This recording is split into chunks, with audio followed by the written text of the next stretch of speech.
Thank you all for joining us today. We're going to give a very brief 3D-HP for the Nation project update report.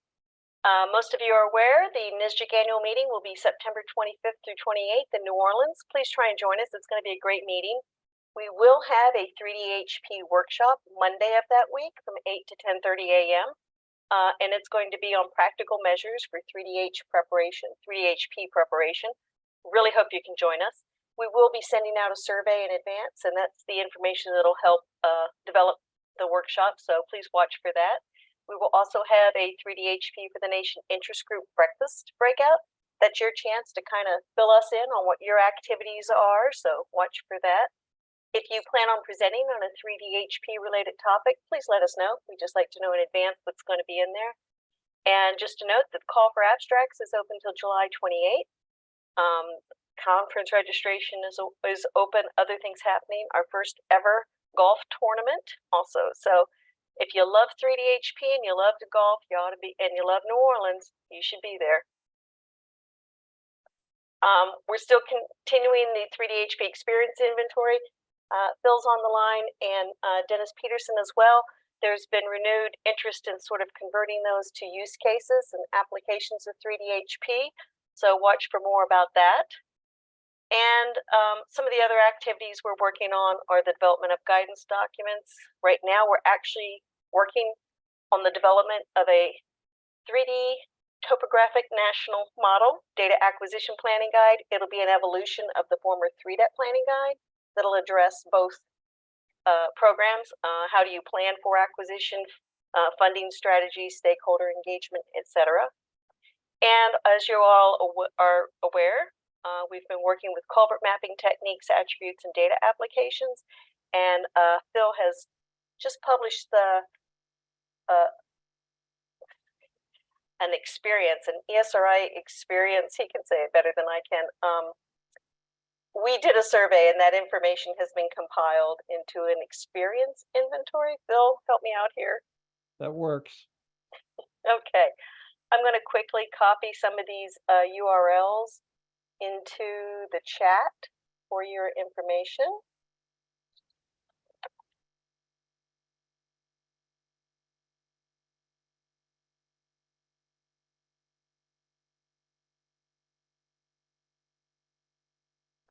Sorry for the delay.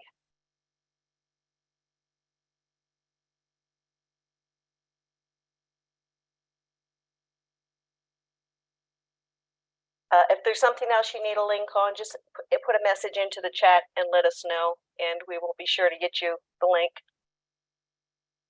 And of course, the NSGIC 3D-HP Info Hub, most of the links I've given you are available directly from the hub. And of course, we work with USGS and the other 3D-HP working group partners to provide feedback on the program.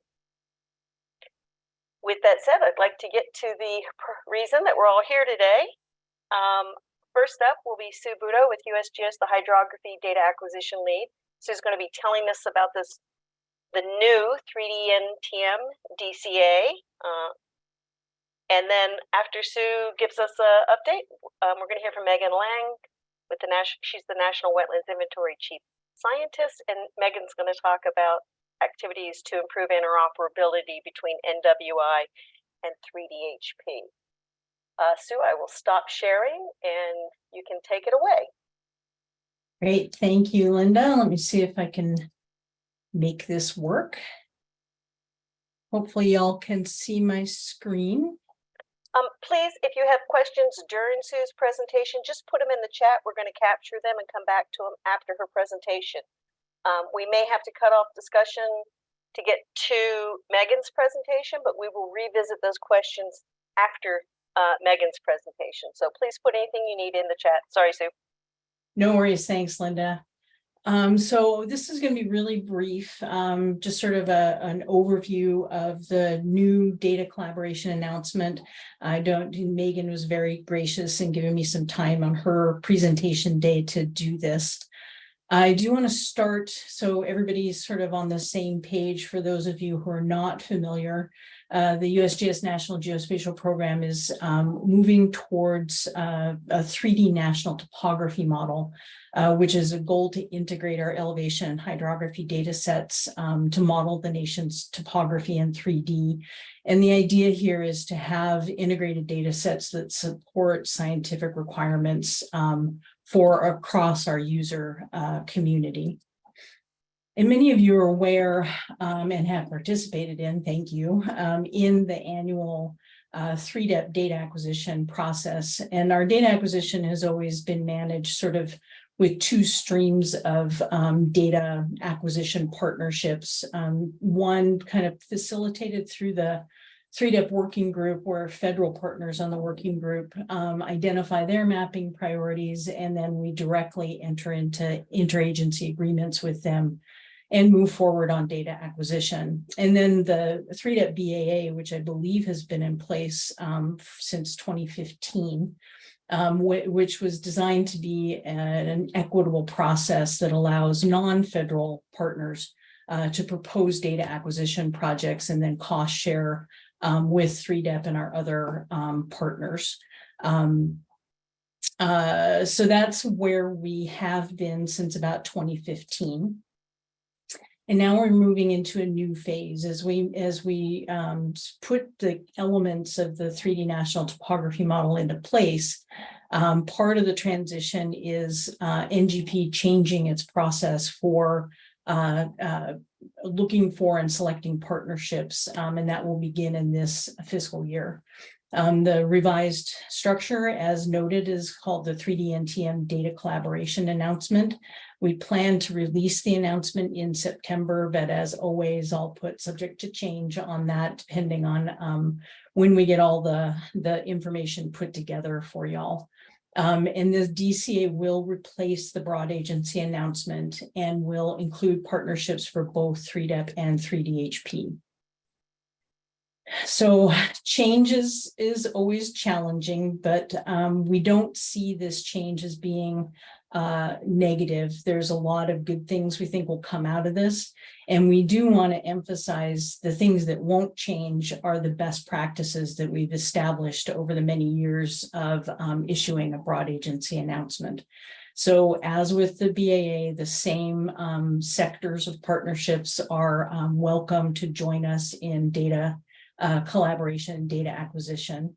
And we will take in proposals for projects both through the USGS Geospatial Products and Services Contracts, or GPSC, and projects who are looking for a cooperative agreement where the partner is managing their contract for data acquisition. And at the moment, we believe the application process will be largely unchanged from the process that we had with the BAA. Most of the communication will come through the USGS website, and we will have tools and forms in a very similar way to the BAA. This year, the timeline for proposals will be similar to previous years, but we may be able to in future years change the timeline a little bit, and I'll touch on that in a minute.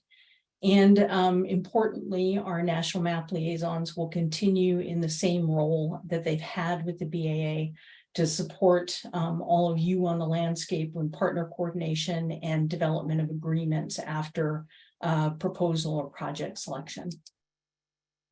So what will change, I think the biggest change is the addition of 3DHP to the annual partnership process. And I'll give you a caveat here again.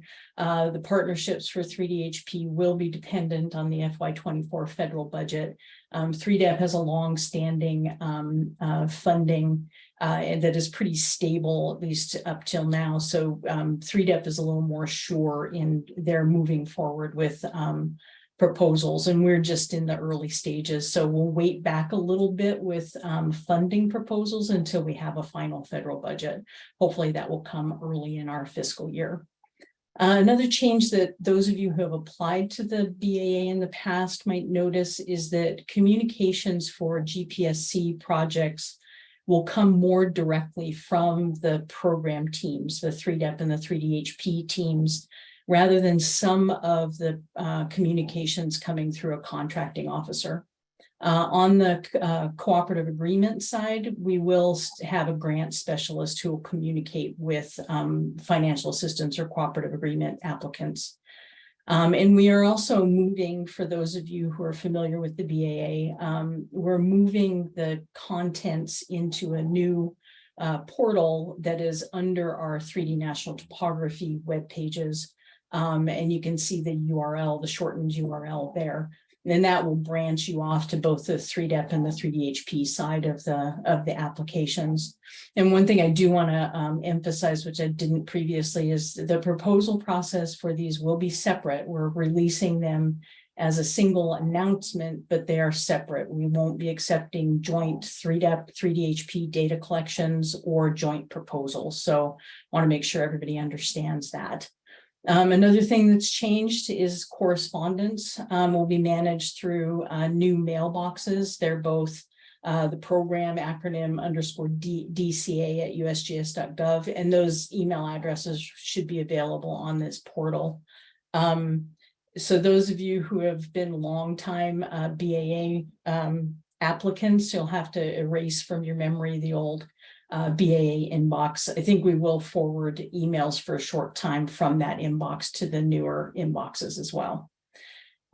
And the BAA process took a few years for us to establish, so we expect to make some adjustments and improvements as we go. And as I mentioned earlier, we may be able to move up and potentially lengthen our application window in future years. So look for potential changes as we mature into this process.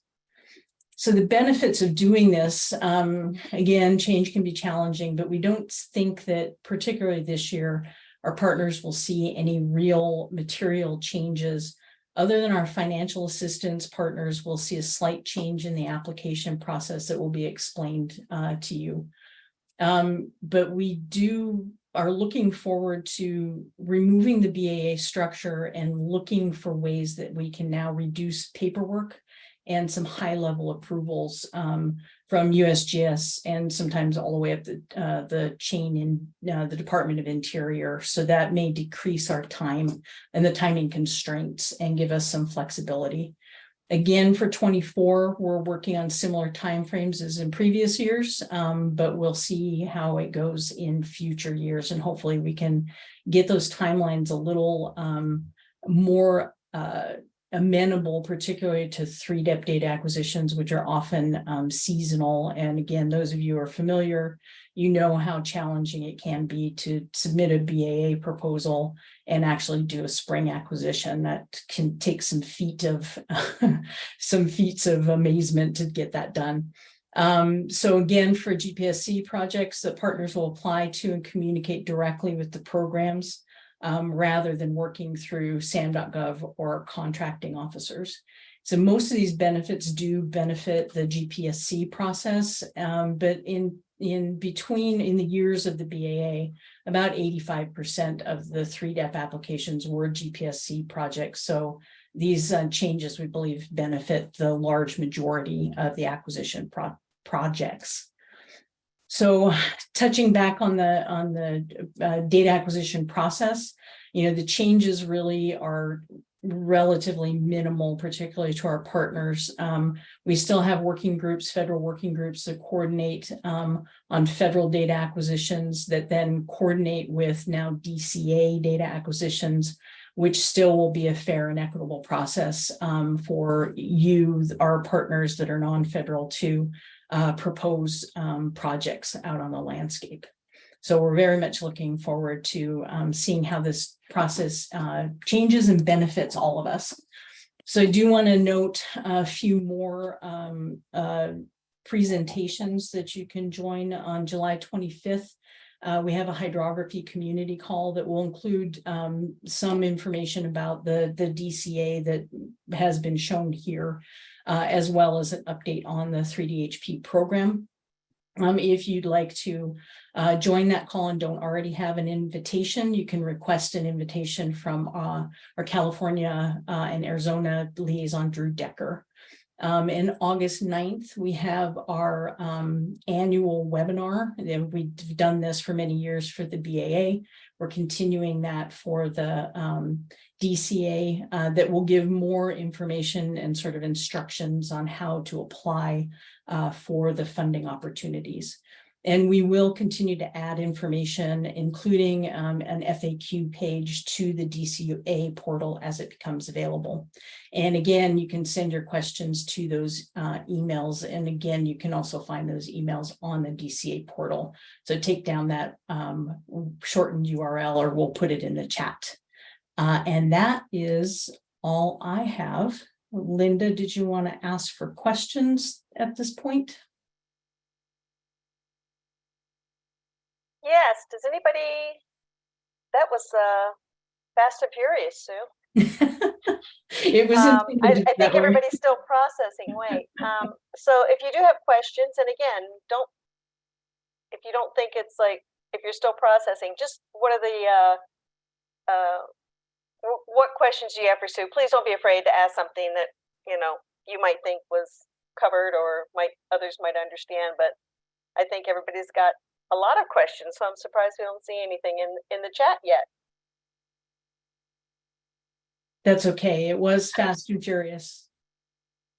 All right, Josh asked, any idea of ballpark amounts you expect? Went straight for it. I love it, Josh.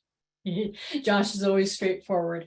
Well, the federal budget process is a process, as you know. I believe we have for data acquisition for 3DHP in the president's budget, $1.5 million for the process in the president's budgets. We'll see how it comes out in the House and Senate marks and in the final budget.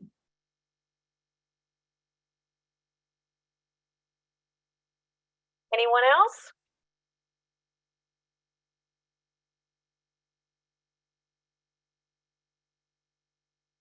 Oh, we don't have a link to the July 25th Hydro meeting. Again, you can email Drew Decker. He can send you an invitation to the meeting. That's DDECKER@usgs.gov. Stu, I'll put that in. Is it D Decker at Yes. USGS?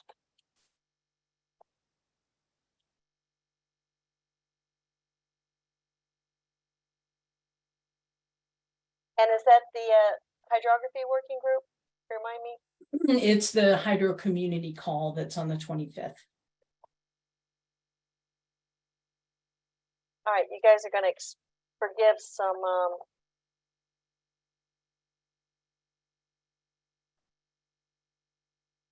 Perfect. Any other questions for Sue?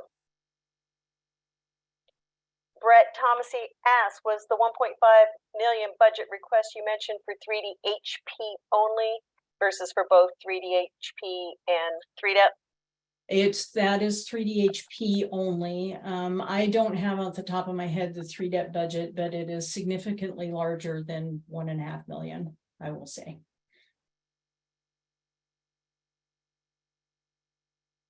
All right, going once. Twice. I have a quick follow-up question because I'm not as familiar with 3DEP. Does the 1.5 million get allocated to a set number of participants, or is it divided by the number of successful? It's the successful applicants. We don't pre-divide with a set amount. We look at the applications that come in along with any federal partnerships that we're building and try to put it all together into a coherent acquisition plan for the year.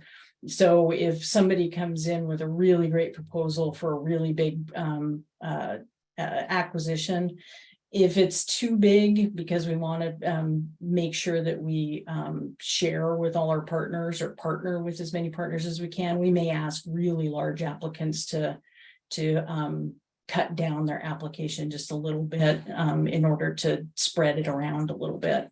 But we don't have a preset idea of who gets how much money. Great, thank you. Yeah, thanks, Josh.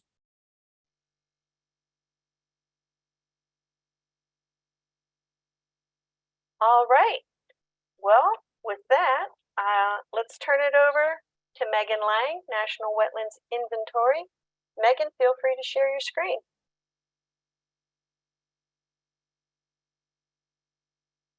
Thank you, Linda. Can you see my screen? We can, and we can hear you just fine. Okay, wonderful. So I just wanted to start out by thanking, Sue and Linda, and just everyone at NSGIC and NGP for this opportunity to talk with you guys a little bit about the National Wetlands Inventory, and to give you a bit of background on how our geospatial data set is produced and used, as well as our plans for improved interoperability with 3D data. So of course, our aim at NWI is to provide our data in a way that best meets user needs. And with this in mind, I will be taking a few breaks during this presentation to gather your feedback on requirements and what's important to you and your experience with NWI data. And I just wanted to thank you in advance for your feedback. Let's see, but before we get to your feedback, I did want to give you a brief background on NWI and our data sets. So the U.S. Fish and Wildlife Service is the principal U.S. federal agency tasked with providing information to the American public on the extent of U.S. wetlands, as well as wetland area change through time. We're mandated to produce these data through the Emergency Wetlands Resources Act of 1986. We meet our mandate to map wetlands through production of NWI geospatial data, and our mandate to track wetland change through provision of wetland status and trends reports to Congress.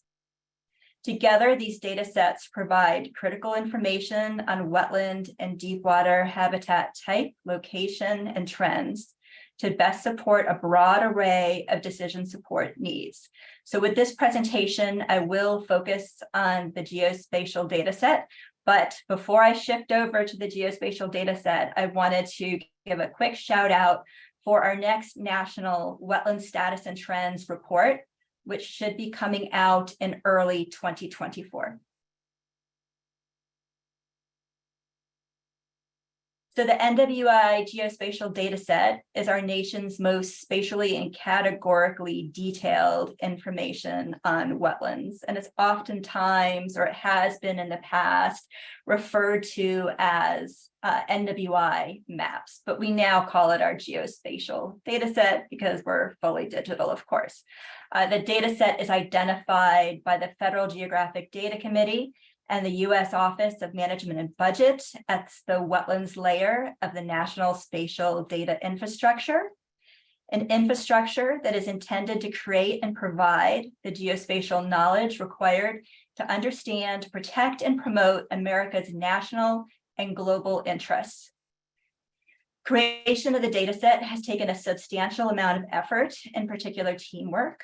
To date, it has taken over 40 years, $220 million, and support from over 165 contributors to produce the data set.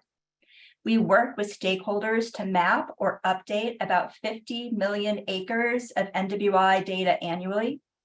Dataset production and quality control is guided by the Federal Geographic Data Committee, or FGDC, wetland classification and mapping standards, which must be upheld for all federally funded wetland mapping projects. Our dataset is frequently relied upon by the American public. Our website is viewed about 1 million times annually. Each year, our mapper is viewed over 700,000 times, and last year, over 300,000 maps were printed using our mapper. Use of our dataset has increased through time, in part evidenced by the graph to the bottom right. And we recently learned that our mapper is the most frequently visited U.S. Fish and Wildlife Service webpage. So we're quite proud of that. Due in large part to the flexibility provided by its substantial categorical detail, the NWI dataset has been used for a great variety of applications. For example, our dataset has been used to prioritize and implement wetland conservation practices, including restoration and protection. It has also been used to support planning and implementation of disaster response, including response to hurricanes and wildfire. Biologists use our dataset to support habitat assessments and species population modeling to meet conservation goals and policy mandates like the U.S. Endangered Species Act. Stakeholders, including tribal communities, use our data to help manage subsistence and recreational resources. And finally, or this is the final example because there are more applications, but my final example today is that our data are used to support enhanced natural disaster resilience, including resilience to flood, drought, hurricanes, and wildfire. The NWI program does not map the proprietary jurisdiction of local, state, or federal governments, nor establish the geographic scope of regulatory programs. That said, NWI data are regularly used in a support role to streamline planning, permitting, and mitigation actions associated with development while conserving wetlands and their environmental benefits. NWI is used in this manner by multiple levels of government as well as the private sector. For example, staff with the states of Minnesota and Michigan reported that their states use NWI data to enhance the efficiency of state planning and regulatory programs, saving approximately $1,750,000 annually. Shout out to you, Chad, for providing us with some of this information. Let's see. So now, as I promised, I've shared some basics about the NWI data set, and we really want to start collecting your feedback. And so I am going to stop sharing, and Alexander is going to give us access to an interactive feedback opportunity. Thank you, Alexander.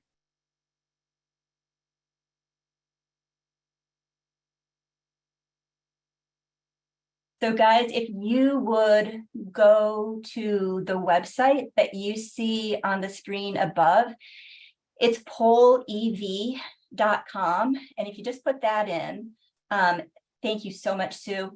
And then you put in TD STEAM, I think, as the, a code word, you will get access to our poll. And you will start by just providing a little bit of information about yourself in terms of your affiliation.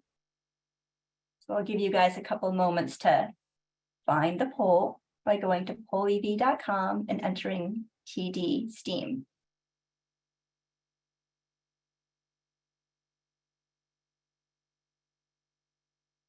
Wonderful. So we've got both coasts covered.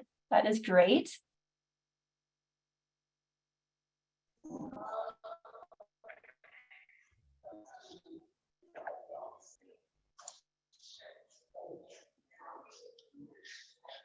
Looks like the West Coast is pulling ahead. Now here comes the East Coast. Yep. And we've got the Midwest. Yay.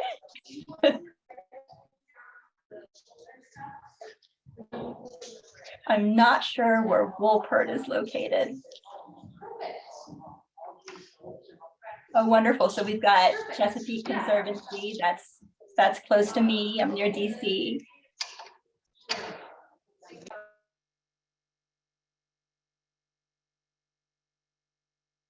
We'll give you guys about 30 more seconds and we'll move on to the next question.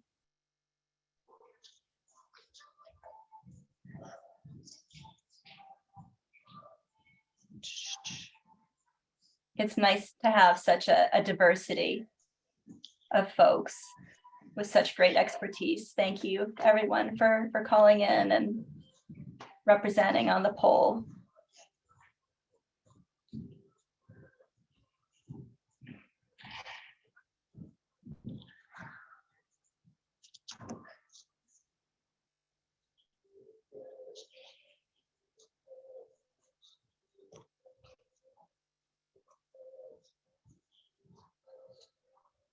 Okay, Alexander, do you think we've spent enough time on this first one? What's your expert opinion?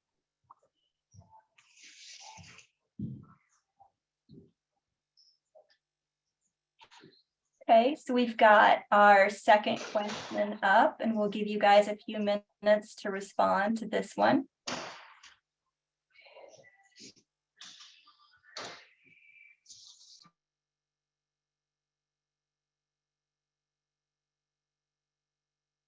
So with this question, we're just looking to gauge just basic familiarity with the National Wetlands Inventory.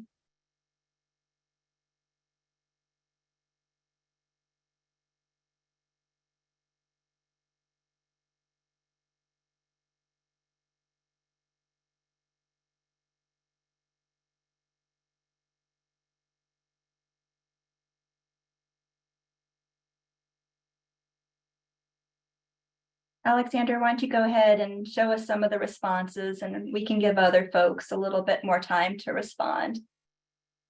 Looks like most folks have at least viewed the data, which is great.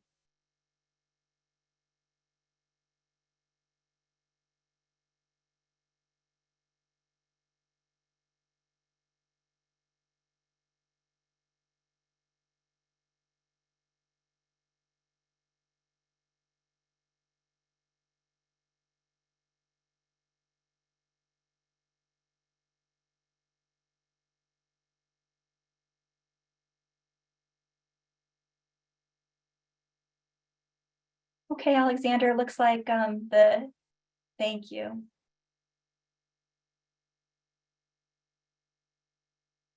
So this is an open question. And so if you use a different wetland data set instead of NWI, which data set do you use? And again, we'll give you a few moments to respond before we start showing some answers.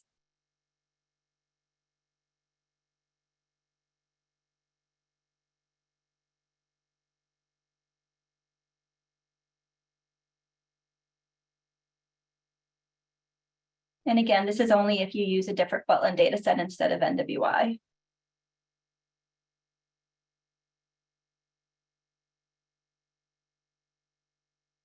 Alexander, why don't you go ahead and show us some of the answers?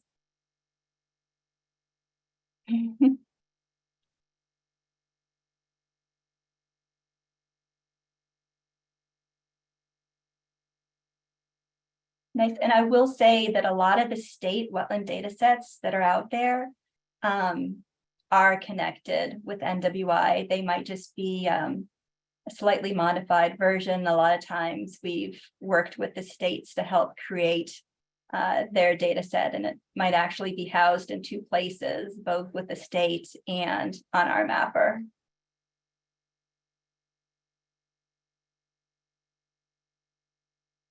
Okay. Great, Alexander. Did we have one more, or were we done with that first batch? Okay, here we go. This is our last one for this this break. So what are the primary applications that your organization uses or might use NWI data to support? And you can pick all that apply. So you're not limited to one.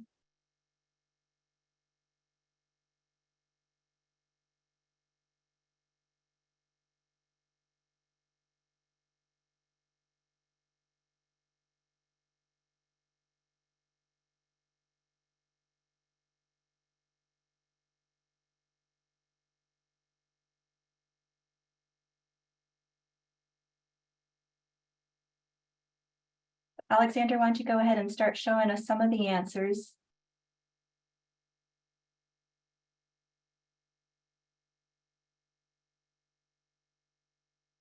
Great. it looks like we've got approximately even use between the top three applications, which is great because our data set can certainly be used in a variety of different ways.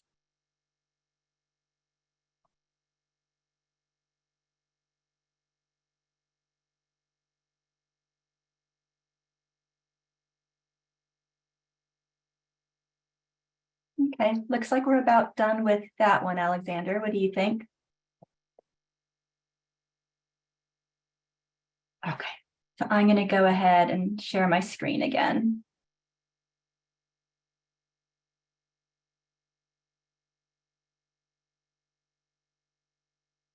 Okay, so hopefully you can see my screen.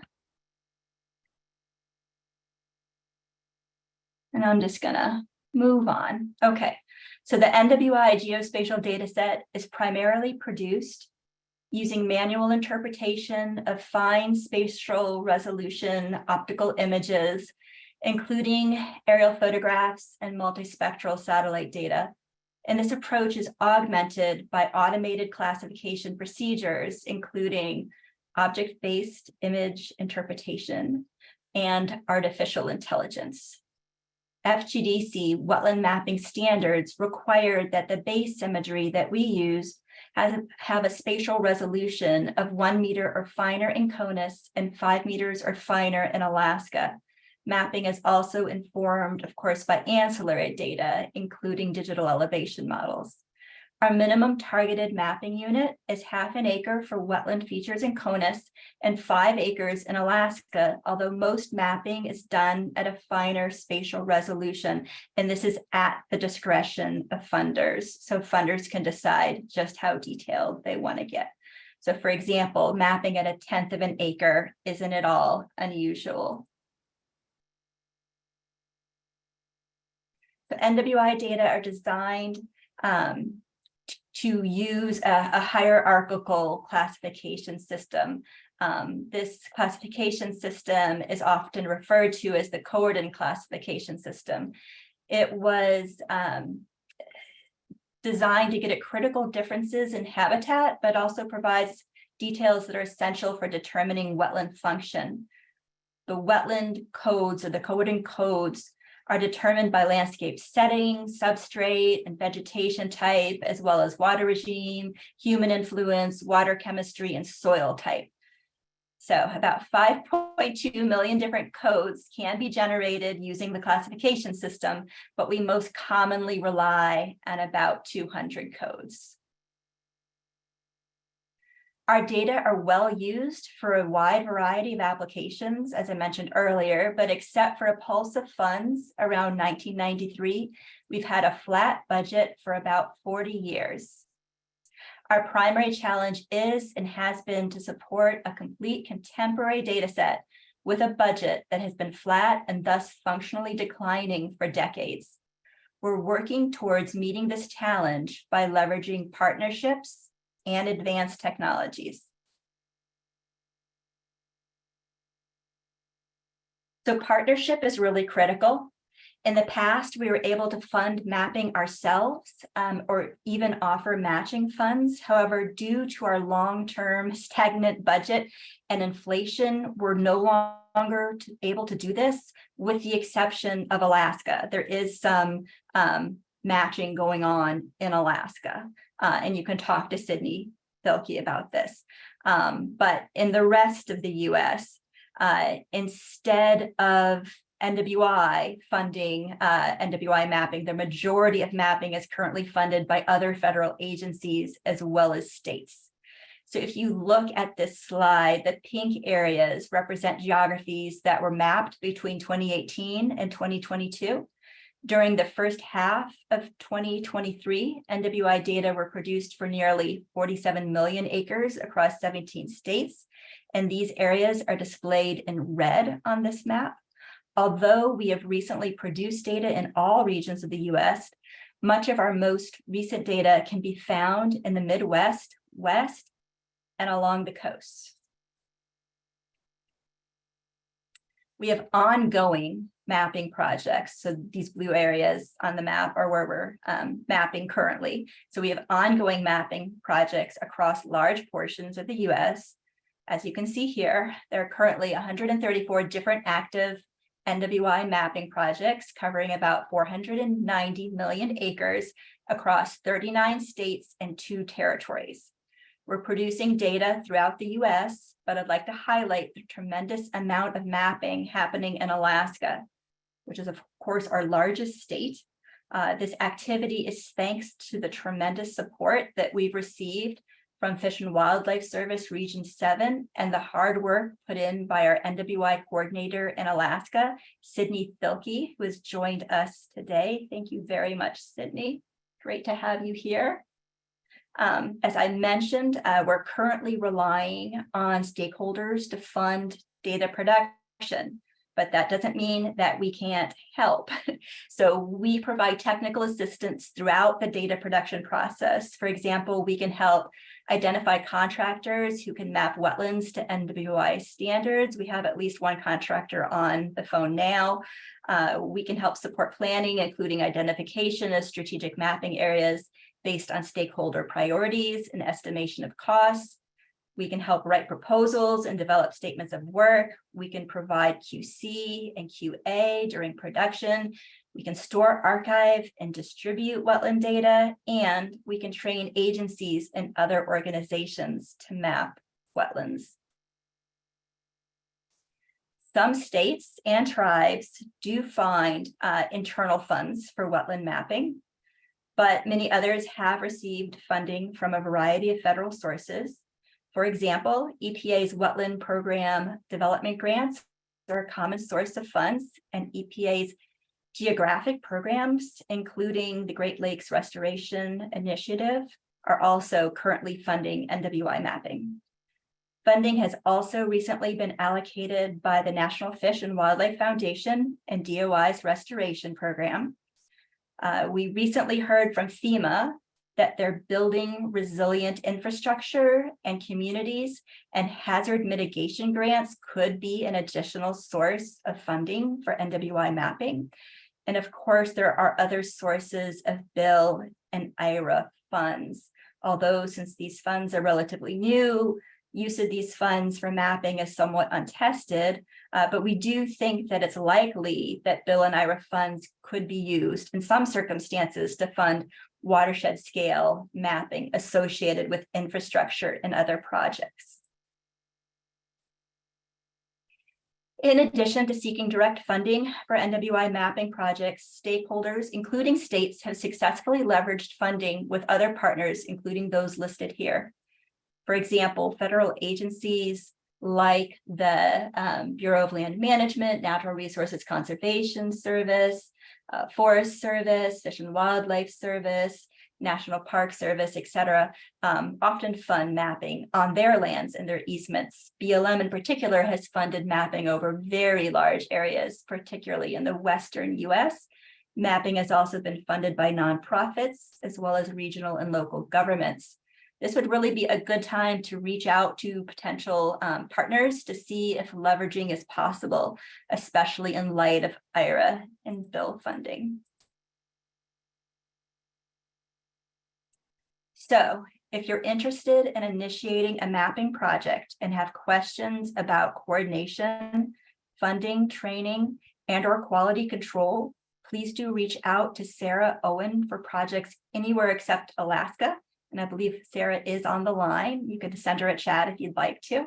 And if you're interested in mapping in Alaska, please reach out to Sydney Thilke, who's also on the line. Jane Harner, you can see listed here, can also answer your questions. She can answer your questions more focused on data management, storage, and dissemination, or Rusty Griffin can answer questions about national consistency. If you'd like, send me your questions about new technologies, remote sensing, interoperability with 3DHP, or if you're just not sure who to contact, send me an email and I'll refer you to the right person. I'm happy to do that. Okay, so as I mentioned earlier, we're working to address our need for data updates in large part through partnerships and new technologies. In terms of new technologies, NWI is adaptively managing our targeting, acquisition, and maintenance procedures to leverage the best of all data sets and techniques within a semi-automated framework. Our goal is faster, cheaper, better NWI data production. We're working to leverage new technologies through different efforts, but in the interest of time, I'm only going to share one example. Okay, so we're using new technologies and approaches to improve targeting and thus strategic allocation of resources through production of our different product line. These products help us to identify areas where wetlands are most likely to have been lost or gained since NWI data production, so we can focus limited resources on updating those areas. So the figure on this slide provides an example of a difference product for Miami Lakes, Florida. The product shows areas where wetland has been converted to impervious in red, areas where vegetated wetland has changed to open water in light blue, and upland areas that have changed to open water in dark blue. And this is the same area. So this figure shows an image that was collected over this area in 1984 when NWI data were originally created. And if you look at the 3 circled areas in yellow, I'll use those to highlight different types of change. So take a look at those circled areas and note the land cover in 1984. And then note the land cover today. So the 2 circled areas to the south changed to open water, and the circled area to the north changed to impervious. And then if you take a look at the difference product, we can see that the light blue circled area to the lower left here changed from vegetated wetlands to open water. The dark blue circled area next to it changed from upland to open water. And then of course, the red circled area to the upper right changed from wetland to impervious surface.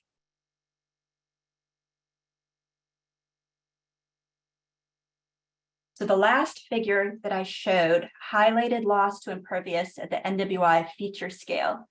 And here you can see loss to impervious aggregated to the census tract scale for all of CONUS.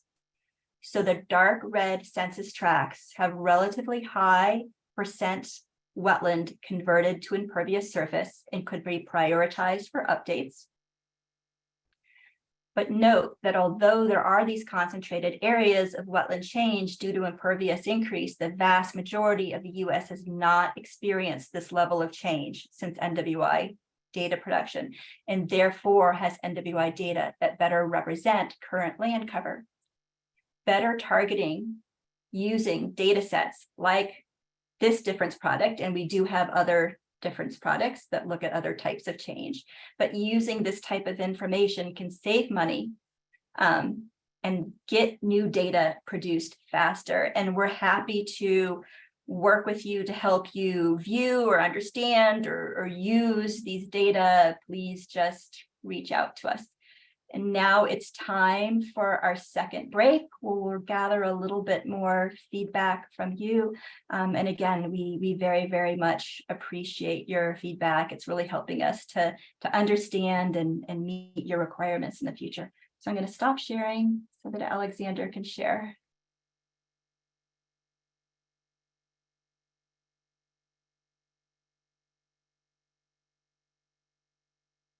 Great, guys. So here's your first question, and you would just go into the same place you were before to answer this one. And we'll give you a few moments to select an answer before we go ahead and start showing your feedback.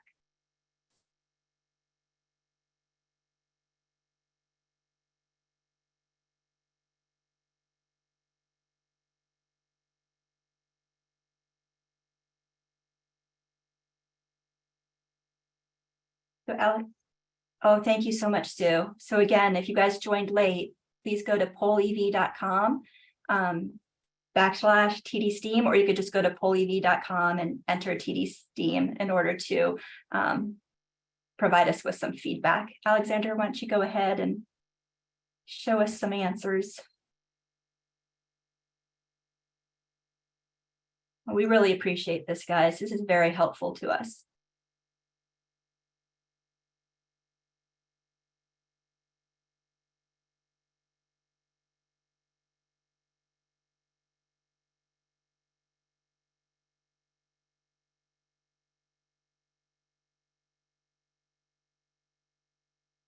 It looks like 1/10 of an acre is what most folks are looking at. Okay, so 1/4 of an acre. That's we'll note that 1/4 of an acre is also an important resolution to consider. So thank you. Okay, so with that, Alexander, I think we can go to the next question. Thank you.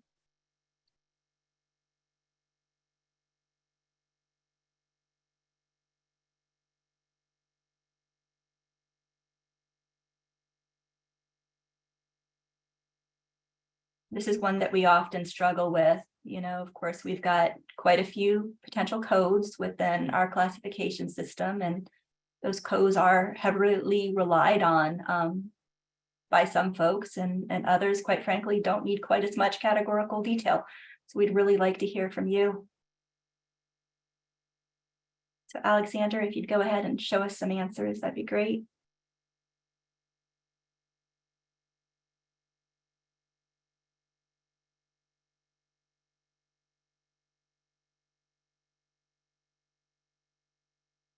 Nice, so we've got a real mix. Of course, you know, folks are focused on different applications, and those applications are going to require different levels of categorical detail. That makes sense. But very few folks that just need binary wetland, not wetland. That's interesting. Give you guys just a couple more moments.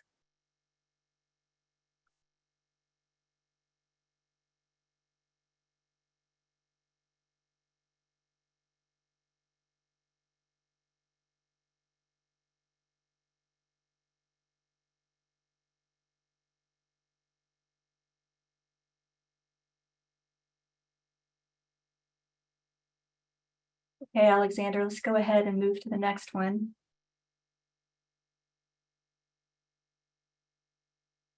Now we're wondering kind of what you need in terms of a refresh period. We know that at least in areas where land cover is changing, that refresh period needs to be shorter than it is now.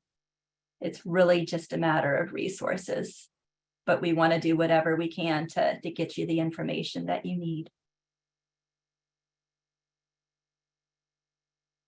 Okay, Alexander, if you could go ahead and show us some data.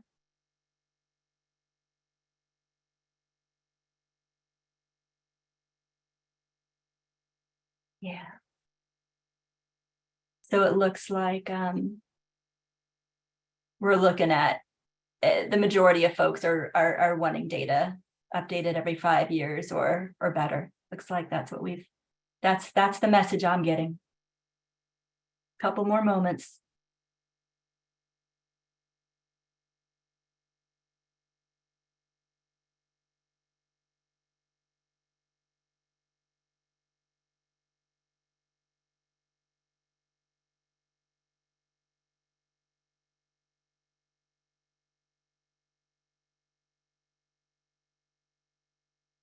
Okay, Alexander, looks like the poll has stopped moving. This is the tough one. So as you guys know, it's hard to you know, deliver a product with a high spatial and categorical and temporal resolution. So if you have to pick which is your priority, and we'd like you to rank the different resolutions, with 1 being the most important, 1 or the top being the most important, and 3 or the bottom being the least.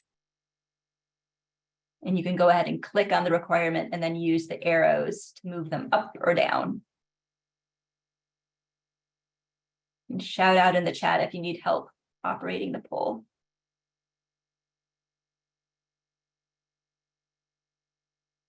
Okay, Alexander, why don't you go ahead and give us some feedback? Okay.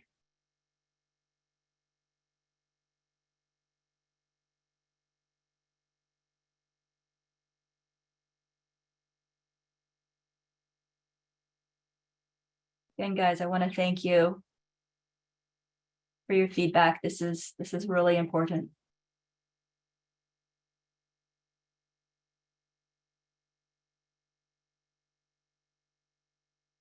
Give you a couple more moments to think about this one.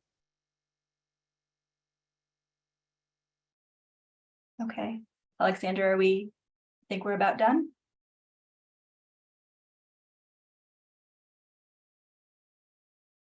Well, I think we can wait on this one for a little bit later.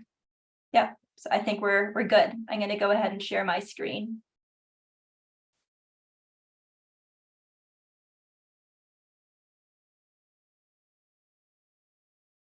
Okay. So previously talked a little bit, well, I talked quite a bit about NWI, but now I want to talk about the intersection between NWI and 3DHP. So geospatial water data are the foundation of critical decisions being made every day by governments, the private sector, and individuals. These decisions cover everything from climate change resilience to infrastructure development to clean drinking water and food security. So important decisions that will likely get more urgent as we move into the future. So geospatial water data, such as NWI, such as 3DHP, enable next generation techniques in support of these applications, including, for example, assessment of landscape scale ecosystem functions and services. NWI and the 3D hydrography program work together to provide foundational geospatial data for decision support systems, enabling the management of aquatic resources at the local, state, and national scale. The next few slides provide a quick comparison of geospatial products. So here you can see a LiDAR-based hillshade for West Virginia. Note the large stream that runs down the center of a valley, mountains on either side, and then you can see smaller natural streams, ditches, wetlands, including an oxbow.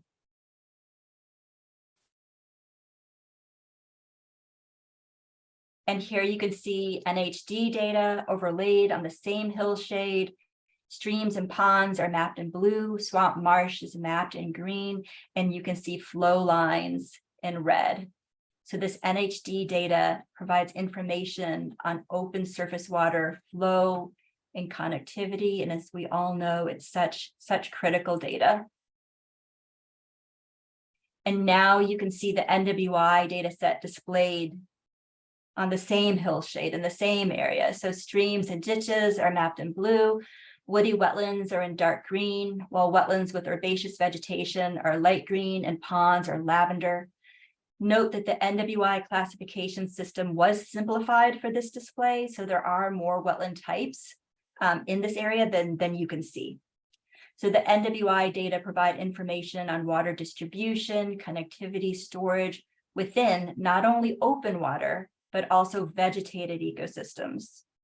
Through information on vegetation, soils, human modification, and hydroperiod, NWI data also identify habitat, and through its more inclusive mapping of wetlands can be used to inform planning related to ecosystem services, wetland permitting, and other needs. The 3DHP and NWI data provide related but different information, both of which are required to fully understand and model the location and movement of water, along with associated physical, chemical, and biological components. You can learn more about our collaborative efforts with USGS and interactively explore the NHD and NWI datasets at the website listed in the lower right-hand corner. So hopefully you can see my cursor, it's right here. And we'll make sure that you get that website when we send you materials after the webinar. So now I'm going to stop and just ask you a couple more questions. This is only 2 questions, so this will be a quick break. So Alexander, if you could please bring up 2 more questions.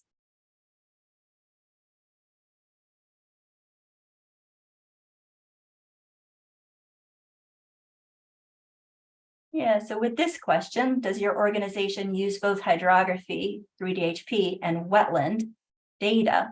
We're looking to understand if you're trying to use these data sets in concert. So we're just looking for some basic information on how you use these data sets. Is it separate? Is it together?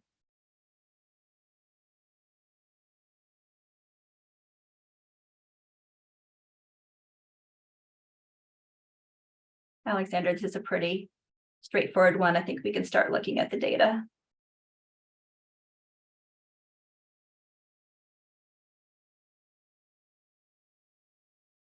Great. I know that when we've talked to folks in the past, they certainly have used both data sets and they have used them together.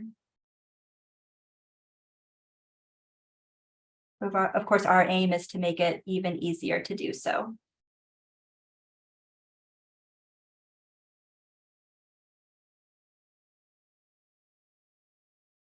Okay, Alexander, let's go to the next. So has your organization used swamp marsh features within NHD?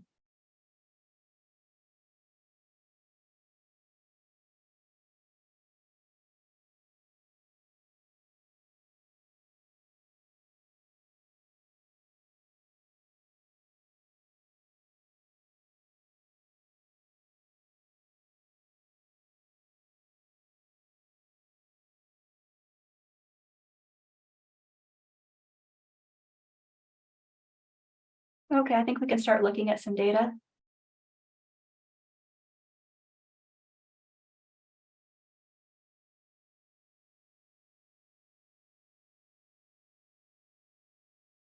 It looks like we've got quite a few folks that have used swamp marsh within NHD.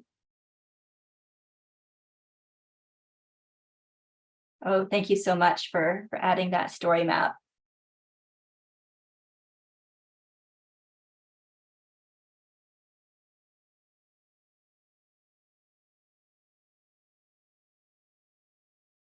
This is really good information. So Alexander, thank you so much. And we'll hold the, there's a few more questions. We'll just hold them to the end and I'm going to go ahead and share my screen again.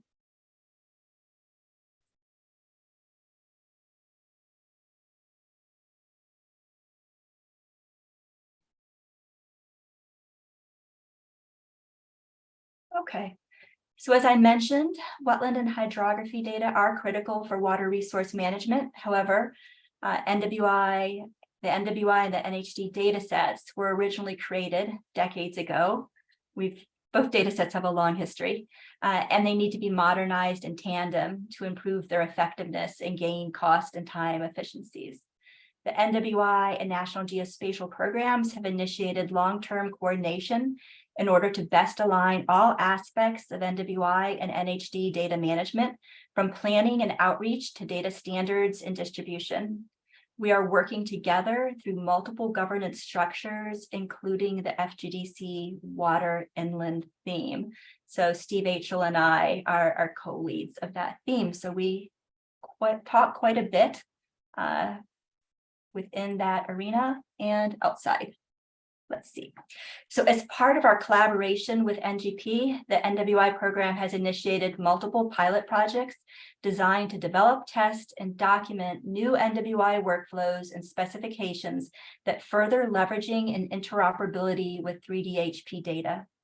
These pilots include work in Alaska, Texas, Indiana, and Pennsylvania.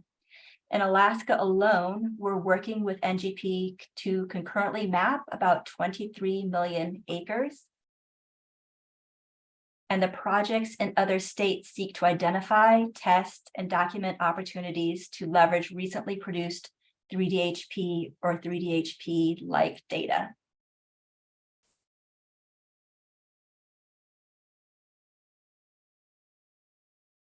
These projects are focused in part on 5 focal areas or touch points between the NWI and 3DHP dataset, including uniqueness, connectivity, consistency, compatibility, and accuracy. Addressing these focal areas will result in greater interoperability between NWI and 3DHP data, and ultimately better meet user needs while saving time and money.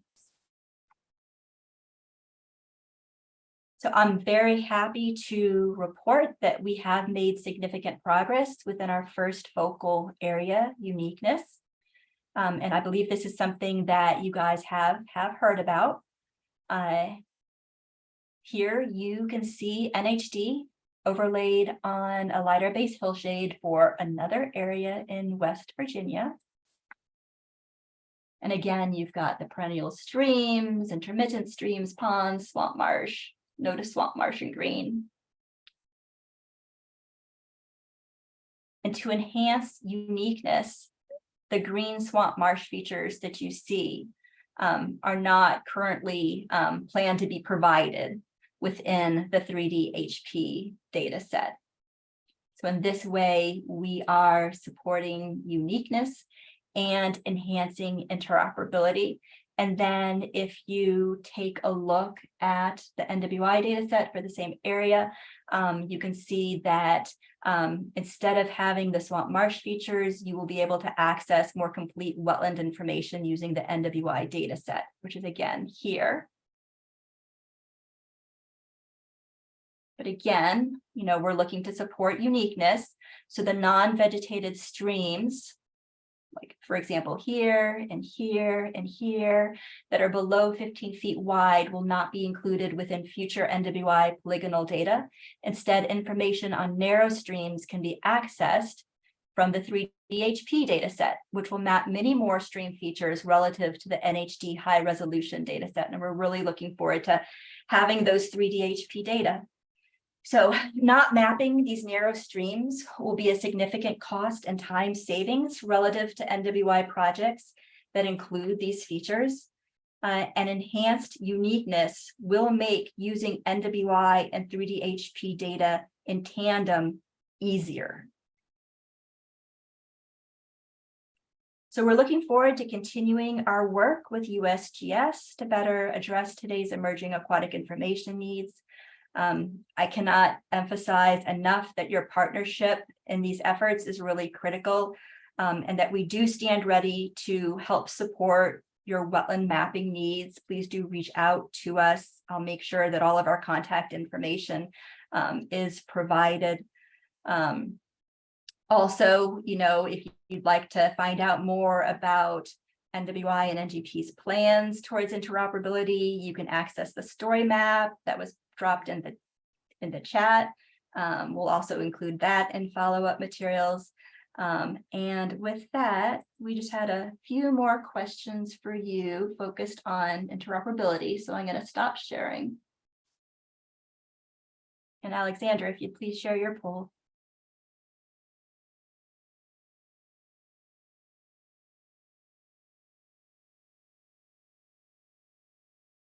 So these questions are really going to help us to better understand what your priorities are in terms of focusing our interoperability efforts. So this first question is, how important is it to your organization to spatially align NWI and 3DHP features?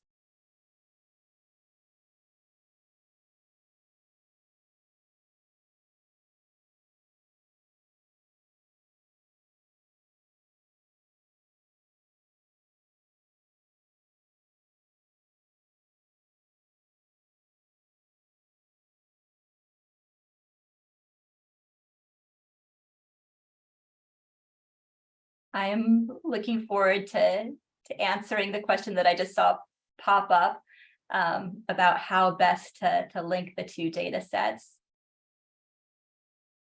Right after we work on these polling questions, Alexandra, if you'd start to show us some of the answers, that'd be great. Okay, so that's as clear, I think, as a message as we've gotten, that it's very important to spatially align the two data sets. Yeah, that would certainly help us with connectivity for sure. Give you guys a few more moments.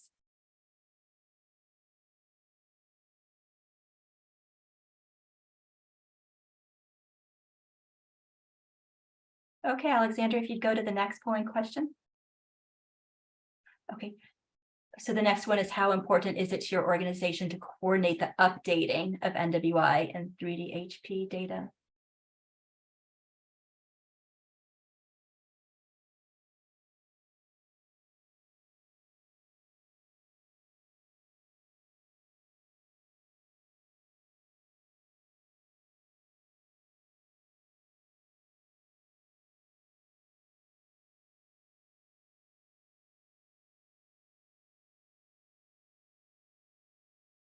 Okay, Alexander. Thank you.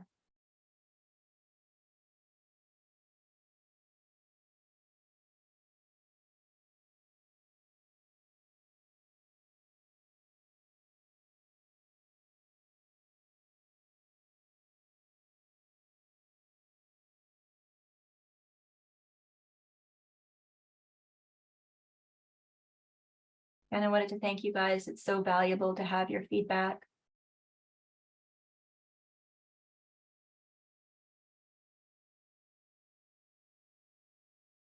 Okay, Alexander, let's go on to the next.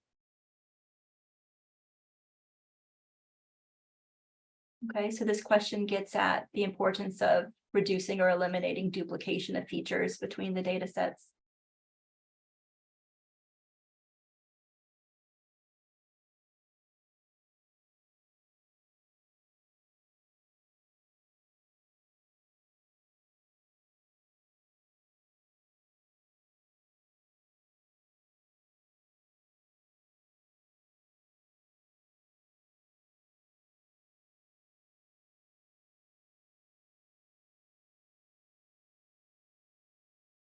We're getting some good questions coming in. Looking forward to those. Alexander, why don't you go ahead and show us? Thank you.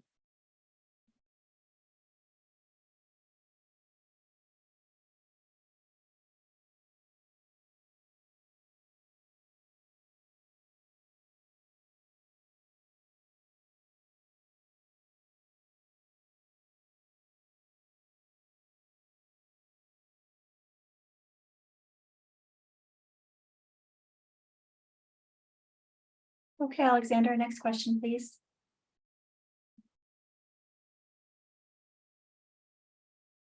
This question's a little weedy. So we're looking for some feedback regarding the need for linear versus polygonal stream features.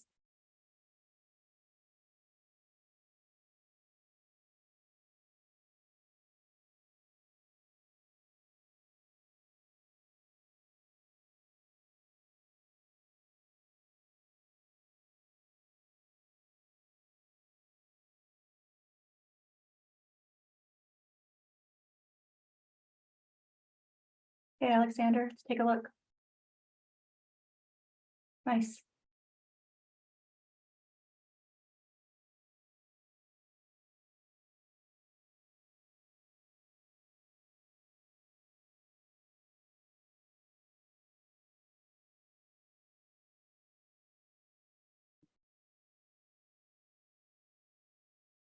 Okay, let's move on to the next one.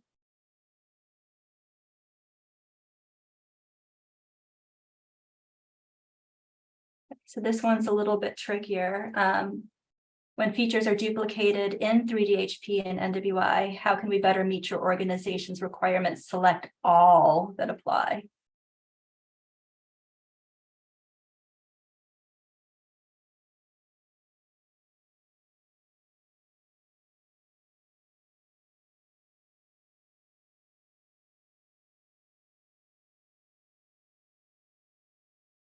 Hey guys, and this is the last one, so give it our all. Again, another really important question. Alexandra, let's go ahead and start looking at some of the answers.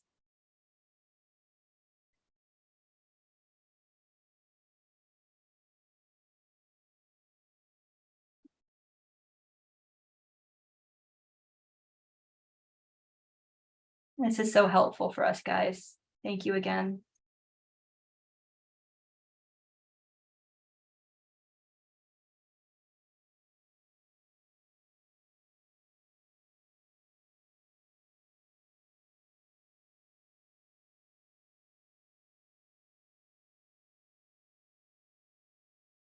Okay, last chance. Okay, I think we're done.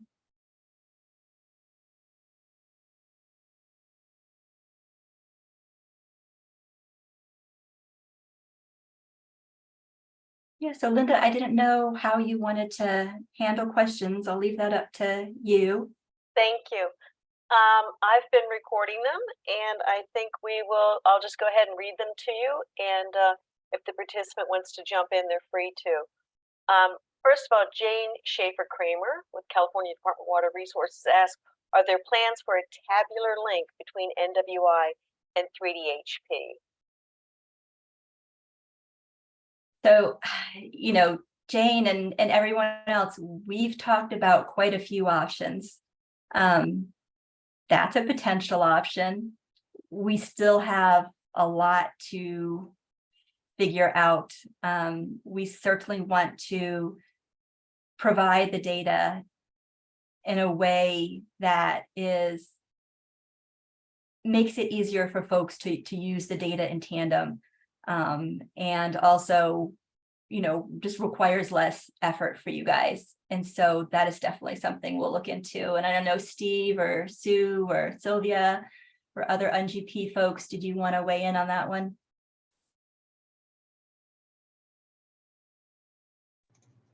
This is Steve H. I think you've covered it in that we're still trying to sort out how we're really going to do this.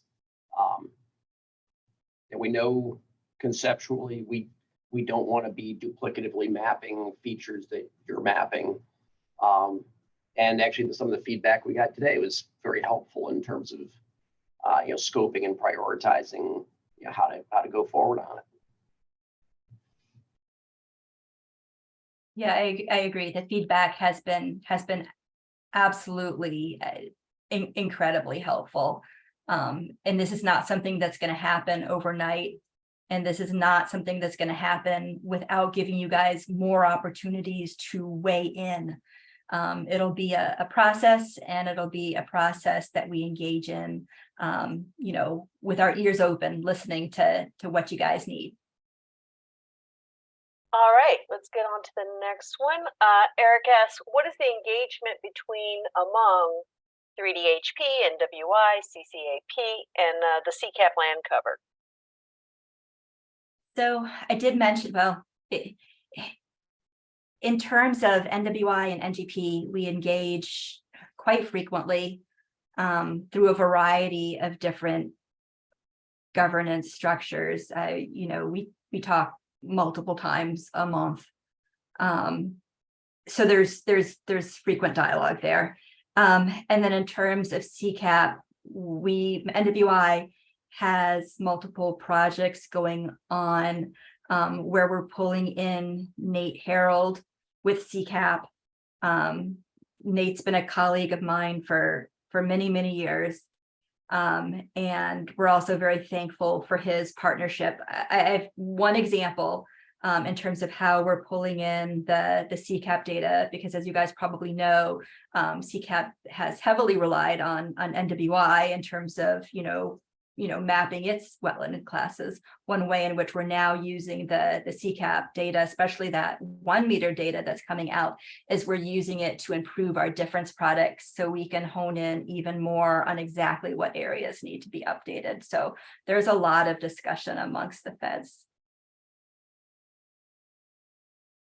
Is that primarily like through working groups and that sort of thing, or just reaching out as you need to? Both. Yeah. I would say that, I'd say that our conversations maybe with NGP are more structured, like through FGDC, or the 3D-HP working group. So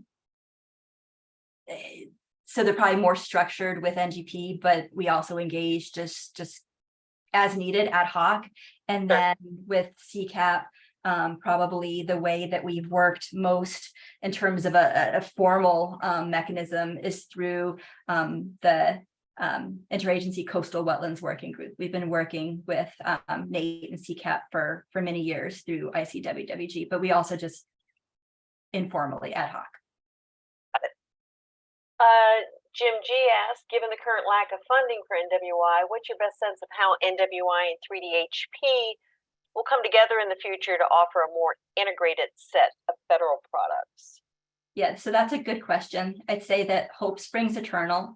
You know, we have had plus ups in multiple recent presidential budgets, and they just don't materialize. So if the stars align, which we don't necessarily anticipate in the near future, but if they were to align, we could get some money that would really jumpstart, you know, our collaboration even more than you know is current. And if we don't get that influx of funds, then we'll keep on plugging away as best we can. Obviously, if we get funds, it'll happen faster, and if we don't, it'll be a slower process, but it's still going to happen. And Joel Osuna Williams stems off of Jim's question. How would geometric spatial consistency between 3D-HP features and NWI polygons be handled, generally speaking?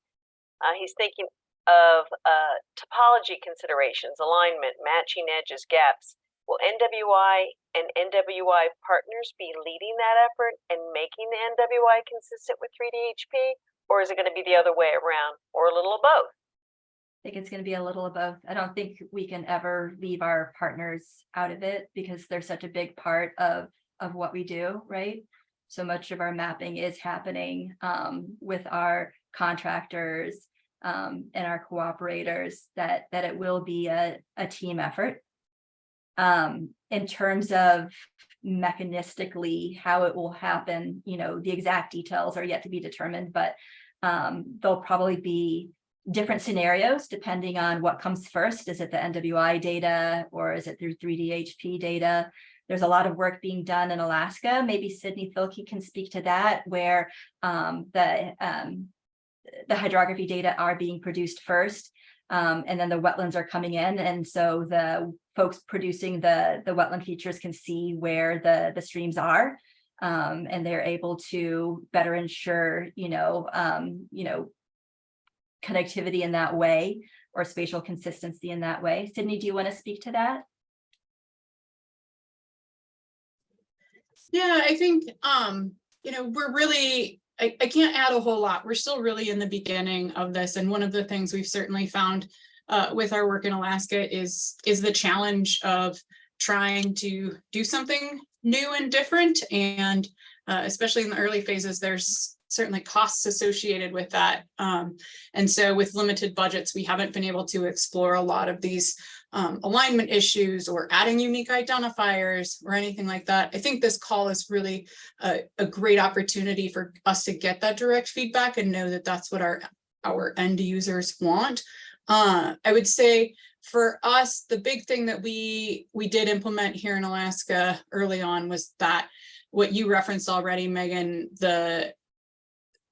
the reduction in collecting narrow linear riverine features into the NWI and the lack of data collection of the swamp marsh feature in the NHD. And just that effort alone is going to give us a data set we can work off of to try and understand, what are the benefits of those products when they get put together. We know we're using the same base elevation data for creation of both products, although the NWI is based off of the imagery for the final product. There is a lot of reference to the elevation data as well, and how we can integrate the initial production of the 3D-HP into the NWI is something we're working with our vendors on right now to see how much spatial alignment can we integrate. And that question of what comes first, the chicken or the egg, 3D-HP or NWI? Right now, our funding systems don't set us up to always do things in the same order. And so we're really, I think, in the learning phases of trying to think out these questions while still producing data. Alaska is a very data poor state, so something's better than nothing in a lot of cases. But I really appreciate everybody's feedback today, because while we don't have answers, I think we can have more strategic questions that can guide our next projects in the future up here.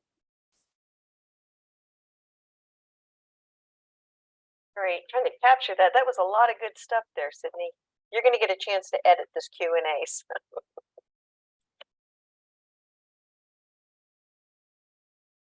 All right. And then Josh asked, is it possible to update only NWI features in an area that are integrated to 3D-HP? In other words, not updating wetlands disconnected from surface flow lines. Okay, so I'm going to try to answer that question, and then maybe Josh can just jump in if I don't answer it correctly. So the data sets, although, you know, a lot of thought and effort is being put into interoperability and coordination between the two programs, they are separate, and they can be updated without updating the other. But we hope that in what we've shown today, you'll see that there really is a synergistic benefit to updating and using the data sets together, but we're not going to tell you just because you update one, you have to update the other. Josh, did I miss that question? Can you clarify? So my concern is there's wetlands. I mean, open water and hydrography, it's not a fine line between the difference between 3D-HP and wetlands. I mean, if you picture a lake and it gets more and more shallow and it gets more and more vegetation, there's still water all the way to the edge, but part of that is a wetland, part of it is open water. I can't vision not mapping those together. And so those scenarios would be really nice to do all at once so that they can be topologically connected and compatible. Whereas upland wetlands that are disconnected from streams, you know, still important, but those are a very different type of wetland. So I was just hoping there might be ways that we could do part of the overlaps, the very important connections between 3D-HP and wetland and NWI separately, so that we can make sure those are connected. Yeah, I think you just made a strong argument for, you know, updating the two data sets either sequentially or simultaneously, probably sequentially. We agree that when there are many years between the updating of the two data sets, you will likely run into more issues. And I agree that it's oftentimes a fine line between a wetland and a deep water habitat. So again, you know, best to update these two data sets, if not in concert, then at least, you know, with some special attention given to the data that's out there. Yeah, and in terms of the details, like your mind's probably going on, you know, spinning in terms of what does this mean and how do we best do that? It's what we're trying to figure out too, Josh. Great, thank you. All right, Jane Asker. Oh, no, we've already done that. Sorry, I got that. Tara asked, what if state partners map wetlands as defined by state local regulations, but branches of the federal government do not recognize these features and/or their connectivity? Would they be removed from the federal data product, the 3D-HP and NWI, potentially causing legal confusion? I need some time to wrap my head around that. Maybe it can be explained more, but I would say this. I would say that biological wetlands that are mapped by NWI, are more inclusive than both regulatory wetlands and jurisdictional wetlands. So it's more likely that you would have more wetlands mapped in NWI and fewer that are considered jurisdictional. But if more clarification is needed, I'm happy to weigh in. Tara, did you want to come off mute and elaborate? Or does that answer your question? It's a tough one. I'm not in the wetlands program. I'm in the GIS program, and unfortunately, my wetlands counterparts were unable to attend. But just thinking of recent decisions made at the federal level, and this is a federal data set, so just curious if there would be some problems. So it's encouraging to hear what Megan said, about biological wetlands being more inclusive. You know, the question perhaps a number of states are like ours are thinking is, you know, if we have a wetlands product that we use for regulatory purposes, and, you know, this project, you know, is talking about developing higher resolution, you know, with the question is, what would the frequency of it be?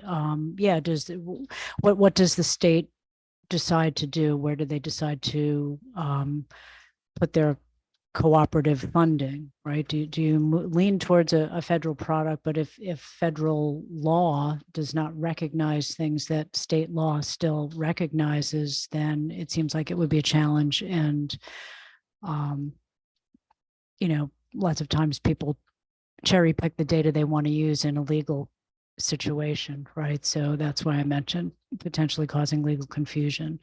You know, the whole issue of, you know, USGS topo maps being a widely recognized data source quoted in many regulations, and, you know, now moving towards something else that people could interpret in different ways.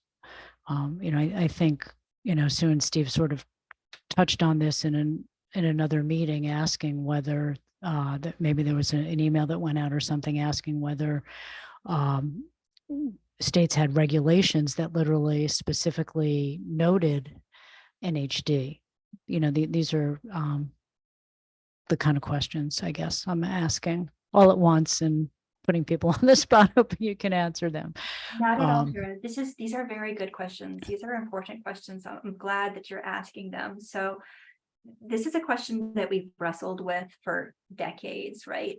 And because regulations change, specifically the definition of waters of the US has changed quite a bit, and even in the last couple of months.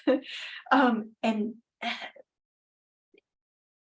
because it is a human construct, right? What is regulatory, what is not? We separate ourselves out and we say that, you know, we do not, you know, our wetlands are not aiming to represent jurisdiction or regulatory wetlands. They are biological wetlands. We have biological definitions. And we offer an inclusive data set that is flexible to meeting the needs of various governments and policies, because you can take our data and because it's rich categorical detail, pick out the kinds of wetlands that you're most interested in. So like, for instance, you know, we map wetlands even if they aren't vegetated, and non-vegetated wetlands aren't typically considered regulatory, right? We still map them, but then if you're not interested in them, just use our coding system to get rid of them. You know what I'm saying? We provide you with the flexibility to look at the wetlands that you want to look at, because we map inclusively to a biological definition. And when regulatory policies change, they don't affect us because our data set is separate. And we've done that with our geospatial data set, and we do that with our status and trends data, because you know, area of wetlands in the US is changing. And if you want to track that, you need to have one definition, right? You need to stick with it through the decades. So that's what we've done. Is that helpful, Tara? It's encouraging. I'll say that, you know, if the moving in this direction would not, if NWI would continue to be its own product and not change, I guess my concern is that what if all of these features were not admittable into 3DHP? It would be great to know that there was still a, as you describe it, biological wetland layer such as NWI that you know, one could still refer to counter the legal challenges that some creative people might try to, you know, put out there. NWI isn't planning to map regulatory or jurisdictional wetlands, and I highly doubt that 3DHP is looking to do that, but Steve can speak to that. Yeah, absolutely not. We'll start there. And then also, nobody's really, we're trying, I think what Meg and I were both been talking about here, maybe obliquely, but we're not, NWI isn't going away, and the NWI isn't being absorbed into 3DHP. NWI will continue to live, its own life as a program, a data set, but what we're trying to do is make the data sets work together better. So NWI will still map wetlands to the degree that's appropriate for their business purposes, and we'll do sort of the network hydrography. And we just want to we're trying to make it easier for those data sets, for those two authoritative data sets to interact. But I don't think anybody's proposing NWI go away or be consumed by 3DHP.